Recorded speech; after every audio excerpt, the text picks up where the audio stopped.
তো আপনারা দেখতে পারা আমরা মহাবীর চরাত আজকে রূপমদা আমার স্কুটি লইয়া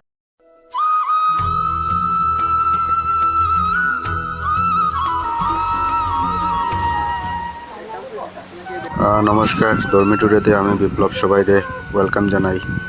মানে আমি আছি দলাই বিধানসভা সমষ্টির অন্তর্গত পানিবরা দারভি রোডের মধ্যে। আর আজকে আমরা যাচ্ছি যে মহাবীর চড়া যে হনুমান মন্দির, এই হনুমান মন্দিরের দর্শন আপনাদের যেতে দেখছি আমরা সোশ্যাল মিডিয়াতে। এই মন্দির জাগ্রত একটা মন্দির, এই হনুমান মন্দিরটা। তো আমরা বর্তমানে আছি যে পানিবরা দারভি রোড, এই দারভি রোডের যে পয়েন্ট আছে এই কাটাকাল পয়েন্টের মধ্যে। আমার সামনে আপনারা দেখতে পাচ্ছেন যে আইজল রোড, যেটা জাতীয় সড়ক, যেটা এই জাতীয় সড়ক। আর এখানে প্রায় এখান থেকে 10-15 কিলোমিটার হবে এই মহাবীর চড়াটা।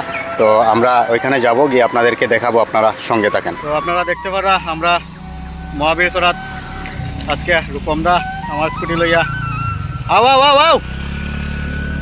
আর ওই রাজস্থা আসেন। তো আজকে আমরা যেই আর মহাবীর চড়া আপনারা দেখাইমু এখানের ভিউটা।